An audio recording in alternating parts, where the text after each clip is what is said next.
Greetings gamers, FiOth here, and in this video we will be going through the best gameplay options to get you started with Ninja Gaiden 4. Please pay attention, this is not graphical settings if you play on PC, but rather the option that can change your experience with the game dramatically. So I went through all of them and I'm explaining why you should pick the ones I recommend, avoiding certain mistakes when you think you get quality of life and end up ruining your experience, and changing others so you have a better time enjoying the flow of the game. Without further ado, let's get to it. So we're here in system and we're gonna go into game settings. I'm going to explain why each one of my choices is what it is, so don't skip ahead, pay attention, and this will help you tremendously, especially if you're new to Ninja Gaiden or you come here from the action RPG genre and its subsidiaries like, let's say, the Souls-like genre. Very important for you people, because I know you'll try to approach it as a Souls-like and you're gonna get absolutely slaughtered. So game settings, HUD display, I'll put it in reactive. This means that when you're not fighting, it will fade away. When you start fighting, it will come back. HUD size is pretty much 100% personal preference. Karma I would have on display. You want to know your score by the end of the mission. Lock-on marker I will also have on display. This will put a little red dot on the enemy that is actively targeted. I don't understand why they put a red cursor there, the same color as the essence is flying around, but the game has many of these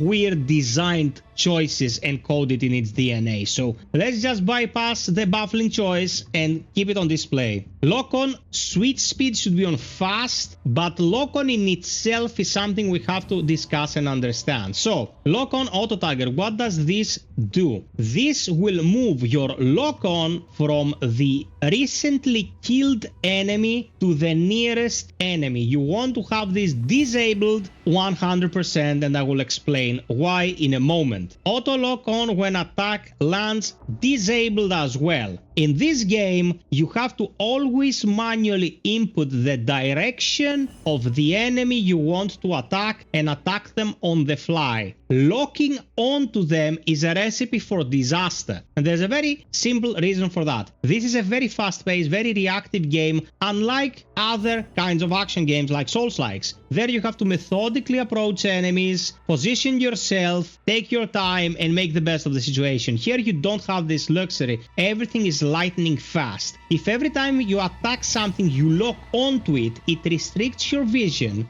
depriving you from the ability to make decisions on the spot about which one is the next target of priority, and this will get you killed 100%. We keep this on disable. When you want to focus something, when you want to focus a boss, when you want to focus an elite enemy, and so on and so forth, you can manually do so by clicking in the right stick. And when that enemy is dead, since we have lock on auto target disabled, and you will again be able to choose your target on the fly. People, this is paramount. It's not very easy to give a person the understanding required to appreciate this if they're new to Ninja Gaiden, but we have to talk about two things. First and foremost, you have to learn how to play this game, and second, if you wanted to move into Ninja Gaiden after playing the previous games, you will realize that many of the systems are totally different. This was not even a thing back in the day with Ninja Gaiden. So I recommend you follow the old philosophy, not depending on auto-targeting, and play this pretty much as you would play Devil May Cry. You know, when you hold or occasionally utilize lock-on instead of having it run on autopilot. Auto Instance of Rebirth, keep it on disable, because you might mess up so much you will not want the auto-revive. Every time you die, the game will ask you if you want to get revived. If you think that's a good idea with everything that entails, click yes. If not, click no, and you can retry the fight and hopefully not waste your consumable. Hit lag. This is super important to have on enable. What does this do? When you land an attack, you will have a millisecond of lag. That's not input lag, that's game lag. That's slowing down the game. What this allows you to do is have intermittent tiny breaks in your strategizing that allows you to plan ahead. It's very small, but it's substantial. It will make a huge difference, especially when you pair it with emphasized dismemberment. It states, toggle the slow motion effect during an enemy dismemberment. Whenever you take out a leg or an arm, you will have a brief moment of slow-mo. You hear the sound and you see the slow-mo and you know you just dismembered the lead, you can go in for the Obliterate. This will allow you to read the battlefield that much better. If you don't have this, you will have to pay a huge amount of attention to the sound cues. And this game can be pretty chaotic with the music and the screams and the war cries and the slicing and dicing. So have this enabled will allow you to know what's happening that much easier. I cannot stress enough how important this is. Bloodbath kill camera, to me, brings a lot of nuance to the presentation of this game, because as it is, the game's kinda dry, and this at least colors the battlefield a bit. You will be able to watch a very flashy and satisfying animation whenever you perform a blood kill, but if you don't want to be taken out of the action at all, you can disable this, and it's your own choice, pretty much. I leave it enabled because it creates moments of feeling like you have strategized well enough to be worthy of a little candy, you know? But if you want to go 100% utility, I would say this should be disabled. Enemy position indicator cannot be overpraised. It shows you a little white aura stating where approximately the enemy is standing. You want this unless you trust your surround system very, very much. And then again, I say you should still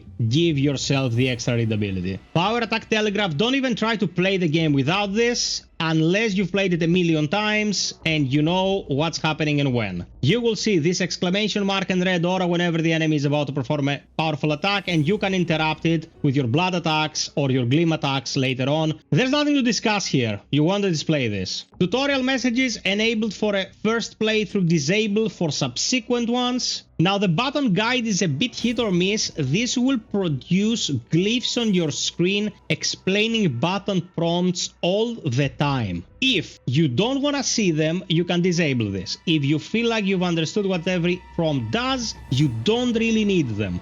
But for the first playthrough, I'd say you leave this on display. Notification display time is how much time you're given to see what you earned after a fight or after you pick something up. This is preference. And the rest of the stuff is pretty much what you will be seeing if you want to play on hero or just some things related to eyesight and so on and so forth. For accessibility, auto movement is something you shouldn't utilize because you cannot do any kind of scoring with it. It will help you clear gaps like wall running and so on and so forth, but this is stuff that you wanna learn to use because it also helps in combat, but it kinda puts the game on autopilot, doesn't give you the satisfaction of actually playing through, you know? Auto interact, I would 100% put on enable. This allows you to automatically open chests, doors, even get some of the collectibles that require small QTEs. This for me is quality of life 101. I don't want to deal with that kind of bullshit, so automatically interacting with the environment when I have nothing to lose from doing so is just less strain on my fingers. Destination indicator, put it on enable because you can hold down the right stick and it will show you which the right path is. If you see two paths and the right path is on your left, you go right first, get the collectibles, and then go to the correct path. This will allow you to discover that much more of what the world has to offer. Reduced gore is up to you. Highlight game elements is mostly tied to eyesight, and then the stuff that follows is pretty much the same. High contrast backgrounds, color of allied characters, color of normal enemies, and so on and so forth. It gives you a plethora of choices when it comes to how you can make the game more readable if you are struggling because of some issue